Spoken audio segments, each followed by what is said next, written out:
Why would Duffy use public money to pay someone who did no work for him? Let's convene our MPs, and I must stress once again, we invited a Conservative to attend, but as is becoming their custom lately, they declined, although we do have a chair empty here waiting for them if they do change their mind at the last minute.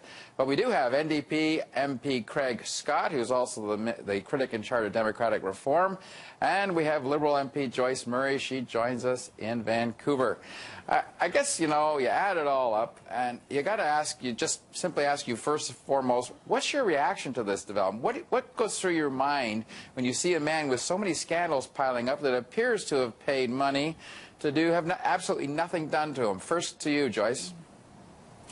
My first reaction is it's another bad day for the Prime Minister, and it's probably not the last one either. I mean, every week another scandal, another ethical breach in his team becomes apparent, and now there's new allegations that, as you described them, are really bizarre.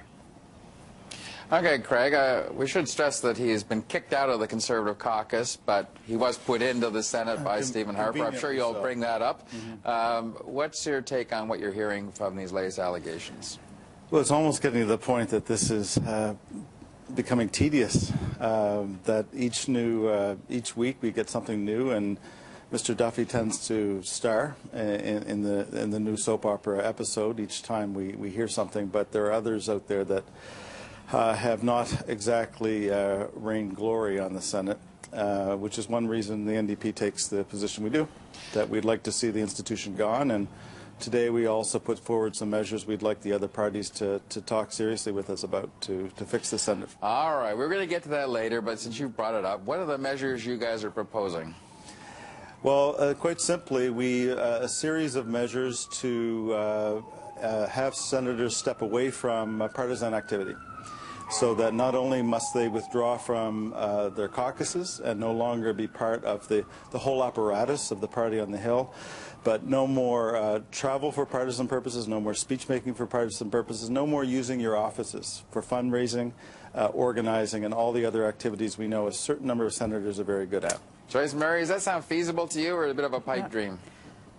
Well, it sounds to me like that's treating the symptom rather than the cause of this problem that we have. I mean, the cause really is a bad appointment process, and we Liberals would like to see the appointment process change. So we have, and I just do want to mention, there's many senators that are doing important work. I mean, think about Senator Dallaire, who's brought child soldiers and PTSD to the world's attention and is doing substantive work on these very difficult issues. So let's have an appointment process that actually leads to capable, competent people focused on good public policy and able to really add value. That's one. The second is transparency.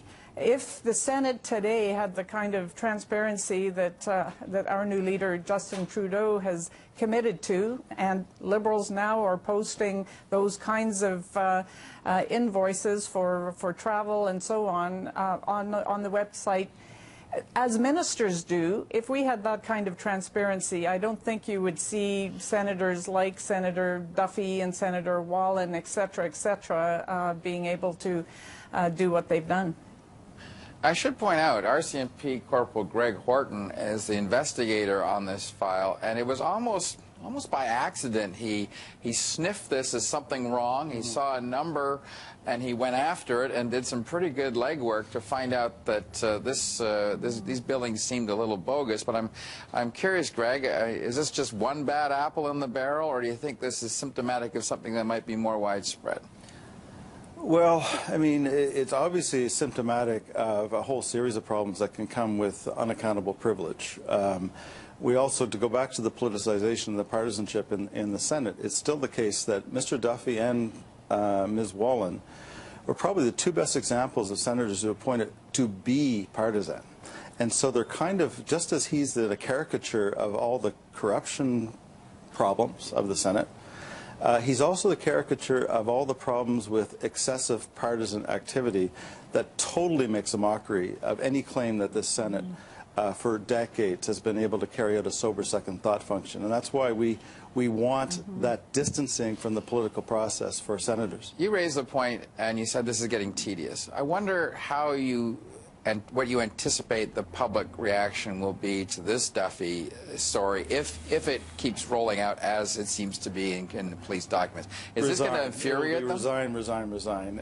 I think a lot of people are already thinking that, and surely this individual, Mr. Duffy, must really be contemplating whether or not he should be staying in the Senate. And people's first reaction is, you know, get out of there for the sake of the institution, if nothing else. Well, but he's got another year and a bit before he gets a pension, so he's probably hanging on by his fingernails. Yeah, Joyce, I guess it's dangerous to do this, but can you venture an opinion about why Mike Duffy would even do this, to give money to a friend for no apparent work? No, I don't think it's productive, really, to speculate. Apparently the individual doesn't believe, as I read it, that he received the money. There's some questions. I think the RCMP are doing their jobs on this, and we just need to let them do their jobs. But Don, really, the breadcrumb trail leads right to the Prime Minister's office. So there's a number of senators who, there's a big question about whether they really actually live in the province that they were appointed to represent. There is the lack of transparency on key issues like the $90,000 check that implicates the Prime Minister's office itself. Senator Duffy, Duffy went to the PMO on this issue. The members of the PMO were involved. Wright wrote this check, and I think that the Prime Minister has to actually level with the public on what he knew and provide some of the documentation that they've been unwilling to provide, and start to actually correct this problem.